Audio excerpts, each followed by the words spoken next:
would like, if I may, to take you on a strange journey. Hello, everyone, and welcome to another edition of Real Estate Realities with the Rebel Broker. My name's Robert Whitelaw, and I am the Rebel Broker, licensed real estate broker in the state of California, member of the National Association of Realtors. But please, don't hold that against me.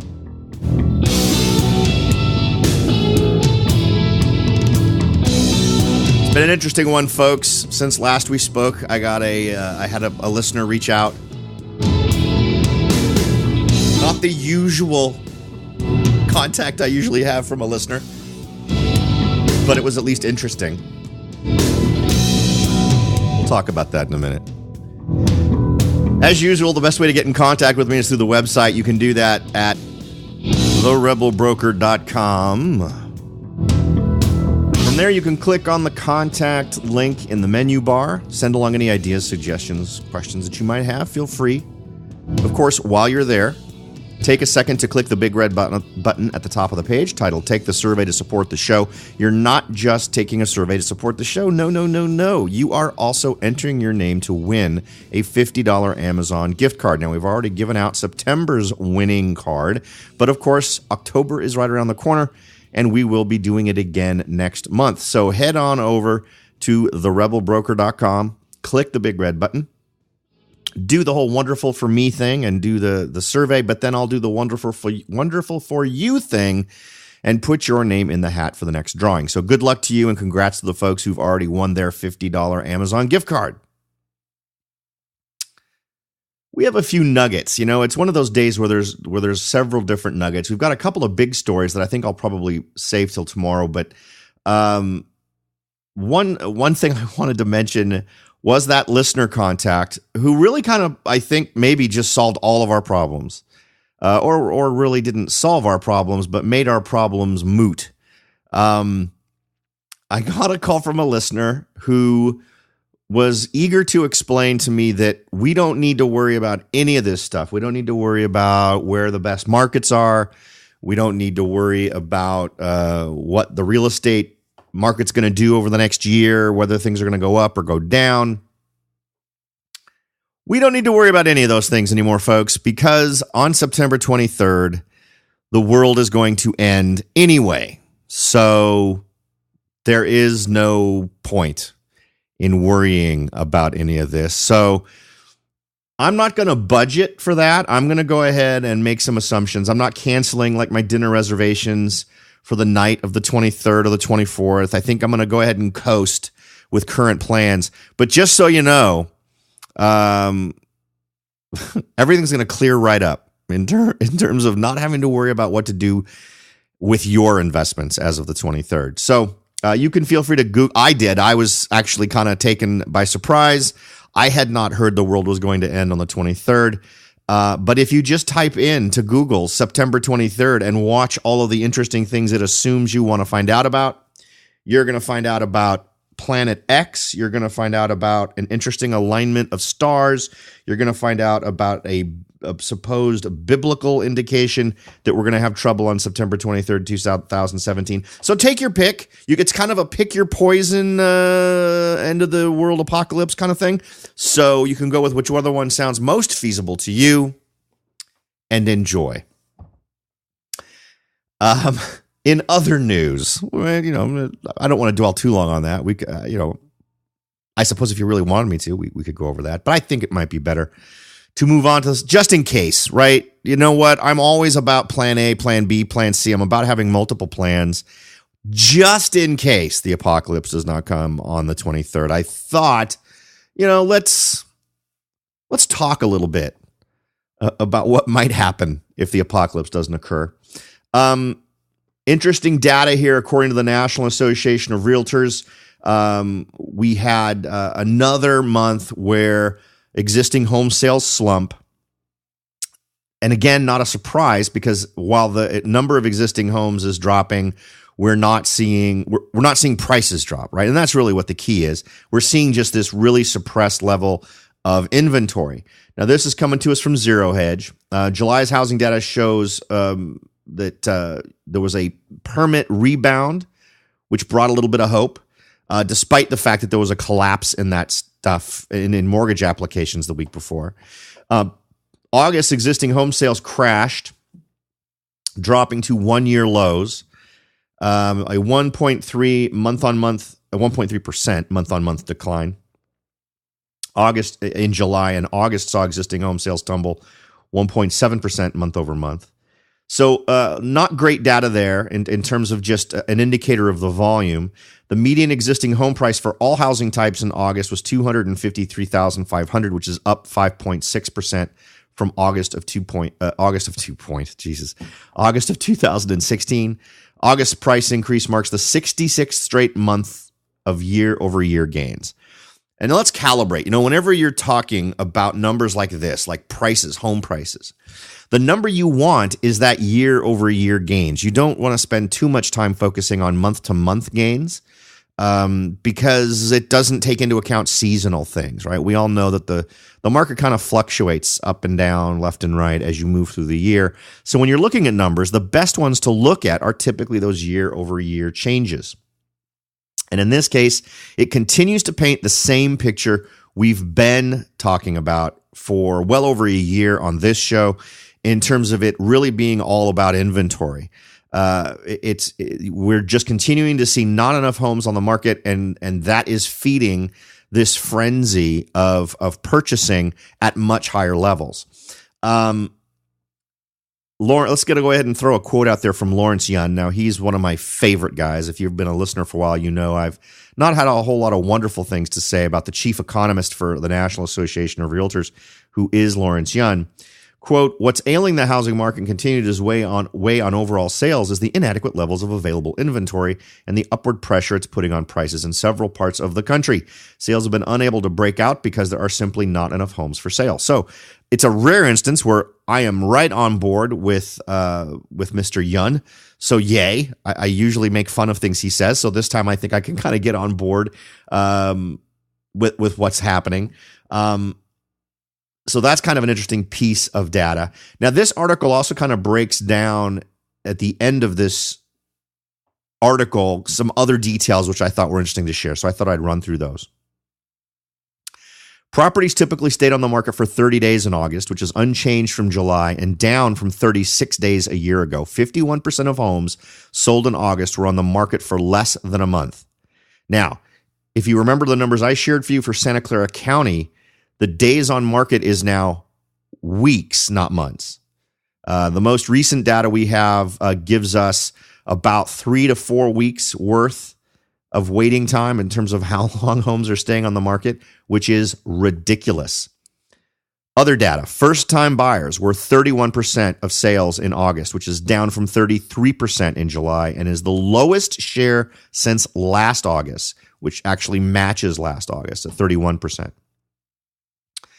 All cash sales were 20% of transactions in August, up from 19% in July, but down from 22% a year ago. Individual investors who account for many cash sales purchased 15% of homes in August, up from 13% in July and 12% a year ago. So the reason why this is interesting data is it gives you a feel for who are the buyers out there, and also an interesting insight into what might be the most frustrated group of folks, right? The least represented folks, those first-time buyers are the folks who are having the biggest problems. And one thing that I think this also tends to point toward is the level of frustration that folks who are looking for housing are having. If there was I can't think of a better time to be someone who is flipping if you're doing a really smart buy on the front end. Now, of course, you've got to find the deal on the front end. You remember, you don't make your money when you sell your property. You make your money when you buy it. You have to buy it at the right price in order for all your plans really to come together. And we talked a couple of shows ago about flippers who can ride the appreciation train, but the ones that are going to make the bigger money are going to be the ones that are able to identify those things that are contributing to the obsolescence of the home, the things that detract from the home, and solving those through remodeling efforts. So there's still an awful lot of pent up folks out there doing it, but I think we all need to be very much plugged into when this property availability issue is going to start getting solved. Now, I'll be honest. I think this is one thing where a little bit of homework up front is really going to make the difference for you, because I don't see a surprise thousands and thousands of homes coming on the market thing happening, right? Things have to happen in order for homes to come on the market. You have to get permits. You have to have plans. You have to do preliminary work. You have to acquire lots. There's all sorts of things that have to happen. So the good news is, for those of you who are out there that are investing, that might be concerned what will happen when that pivot point comes. And we're all about identifying pivot points, right? Those identify moments in the market where you can benefit, regardless of what side you're on of that pivot. You, by knowing that pivot is coming, or being aware that it's around the corner, or that the stage is being set for it, you can make better decisions on what you're going to do with your investment. We talk about that quite frequently in terms of a pivot point might be when you see something happening in your market, and that might be for buyers a time to decide whether or not they're going to buy in a certain area, or maybe it's a thing to say, yeah, this is the time to buy.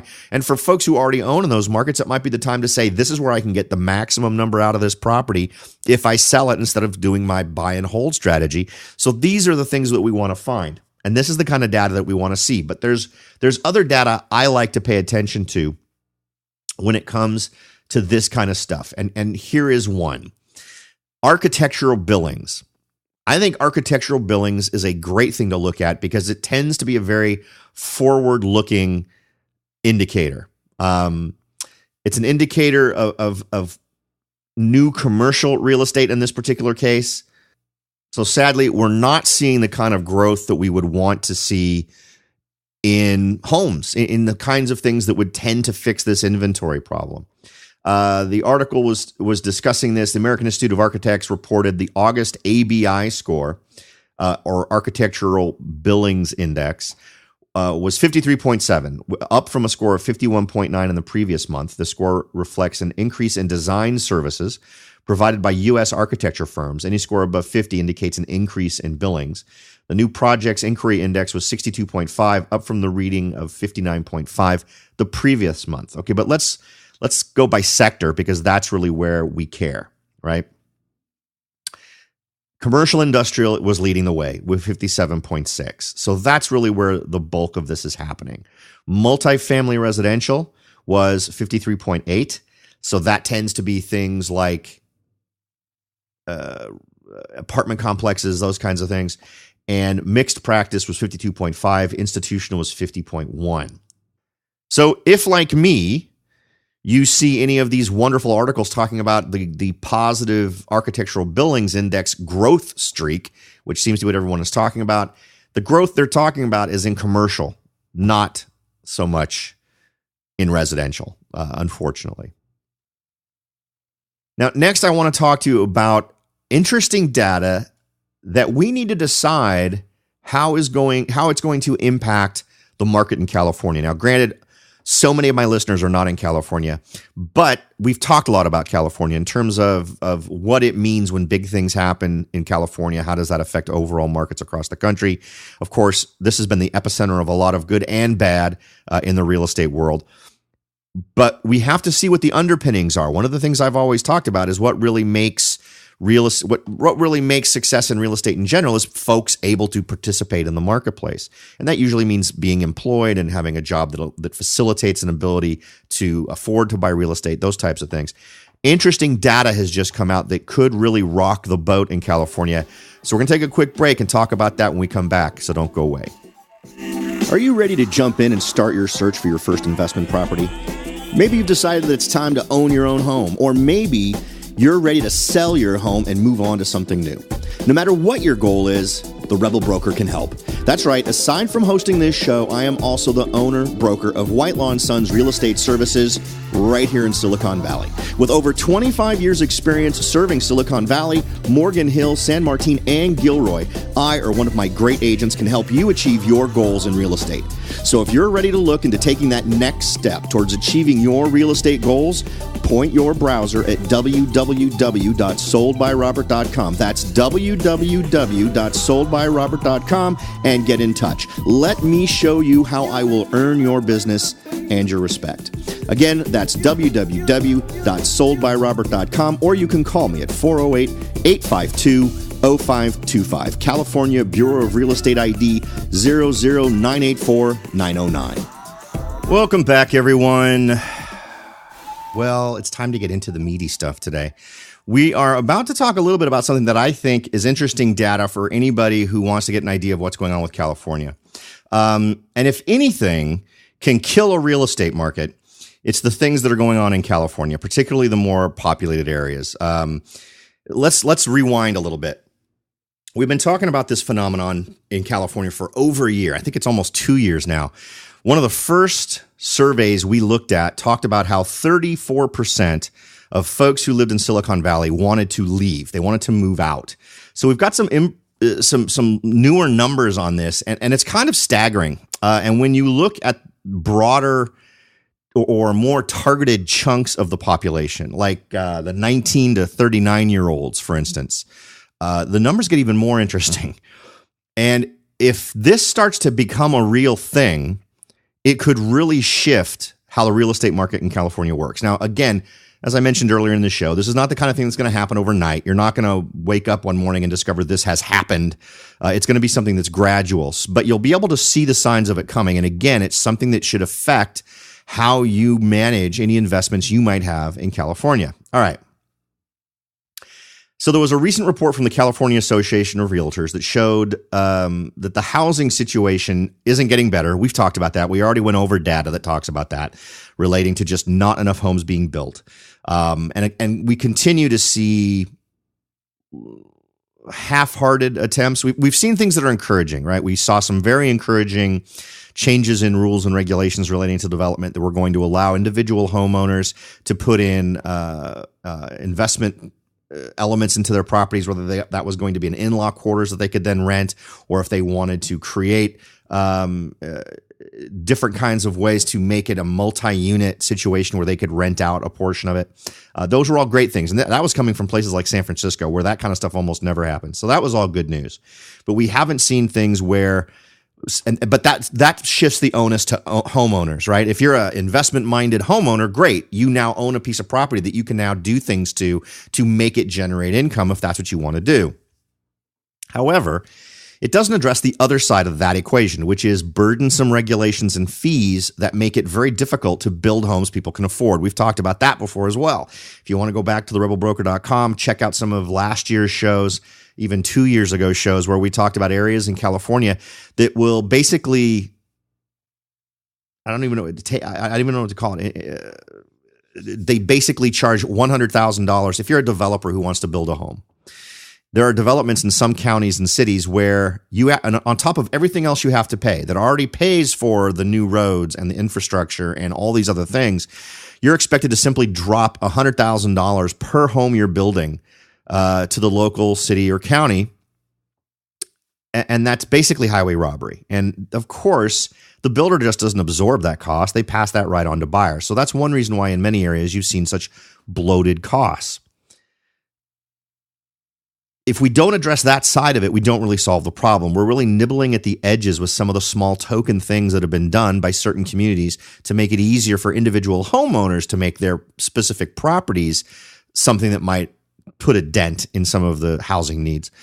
But that's just a really small step. Most of the effort has been put on the side of facilitating people borrowing more and more and more money, and that's what got us into trouble last time. Okay, we're now to the point where instead of people just assuming that's a good deal, because remember, that's what got us last time, we hadn't found the breaking point where people simply said, I'm not going to live here.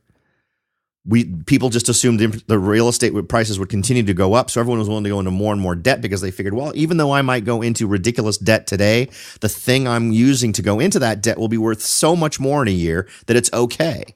Well, a lot of people's ideas relating to that have been shattered given the downturn in 2006, 2007. So maybe people are starting to be acclimated to an idea that the threshold is now lower in terms of I'm simply not going to play this game, as evidenced by a desire to move, right? Of course, to move, you have to be able to have jobs where you're going to go and those types of things. But those things are slowly coming into focus as well as other areas start to embrace being high-tech cities. Boise, Idaho is another interesting example where I had a client I was talking to who decided not to buy in California and decided instead to accept a high-tech job in Boise, Idaho. So there's definitely things out there, and there's definitely businesses that are saying, you know what?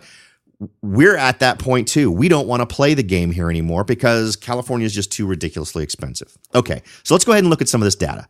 The median home price in July increased 10.1% annually to $804,000 in the Bay Area. And that was in an article from the Mercury News, which is ridiculous.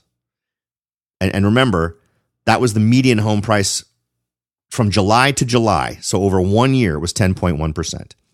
A new poll conducted by the Berkeley Institute of Governmental Studies showed 65% of the area's registered voters now describe home prices as extremely serious problems. The poll also found that 51% of Bay Area residents have considered moving out of the 9-county region, compared with 56% statewide who have considered relocating. Quote, these are very dramatic findings. In every region of California, the rising cost of housing has crept into the consciousness of voters, according to Mark DiCamillo, director of the Berkeley IGS poll. Now, the poll also showed millennials are more likely than older generations to want out. Now, we talked about this as well. From folks aged 18 to 29, 65% have considered moving out of the San Francisco area, compared to just 35% of those 65 or older. About 69% of those aged 30 to 39 said they considered moving away from the Bay Area. Now, I would be someone who would be counted as I've considered moving out of the Bay Area, because I have, to the point where I've looked up how to get transfer my broker's license or get a broker's license in another state. And to the point where I actually at one point even signed up for online courses for them because I was so sure I was going to be going to that state. And I absolutely will move out of this state at some point. Things are just too nuts. The poll sampled 1,200 registered California voters from late August through early September. And keep in mind, what we're talking about is that over the last 2 years, the number of folks who are considering moving out of the Bay Area has nearly doubled. Right? We talked about 34%, 35% the last time we ran these numbers. And now these numbers are up at 60-something percent. The article goes on to state that the soon-to-be mass exodus isn't convincing enough that there is a problem with affordable housing in the state. Last November, San Francisco voters faced a full 17 ballot measures for affordable housing. So I think there's absolutely things happening kind of in the wind that feeds this idea that something is going to give. It just depends on what gives first. We either need more inventory, or eventually people are gonna be done. I just don't see this. The only thing that's going to keep things here is if jobs stay here, and I'm hearing more and more feedback from people talking about different areas where high tech is happening. Whether we're talking about Portland, Seattle, Phoenix. Now, Boise, Idaho. Boise, Idaho was added to my list as of last week. There's also places on the East Coast. It's an interesting challenge, and if it impacts the California marketplace, that's going to be interesting too, because the other thing that feeds this, in terms of how it might negatively affect investors, they mentioned the San Francisco ballot measures for affordable housing. Well, you know what? A majority of people are now willing to embrace the idea of rent control. So that is going to impact investing in California, particularly in Silicon Valley as well. So it's interesting to see how the lands are shifting here in California, particularly in the Silicon Valley area where I'm based. the big thing that's got to happen is the governments need to embrace this idea that they're going to get out of the way of building. If they do that, this problem will get solved. But until they do that, until they step away and stop continuing to use policies that may have worked well when real estate was booming, when houses were getting built and all the work was getting done, back in those days, these policies may have been able to sustain themselves, but they can't in this marketplace. And of course, one thing governments are not in the habit of doing is stopping things that have been making them money. So we'll have to see how that goes. All right, folks, I hope that's been an interesting kind of survey of the land in terms of what's been going on in California and the other things we talked about in the first half of the show. As always, the goal is to leave you with more things to think about, more interesting stuff to consider than the time you spent listening to the show. Hope we've accomplished that today. Hope you've gotten far more value out of it than you've invested in terms of your time. Thanks again for listening, everybody. I'll talk to you all next time.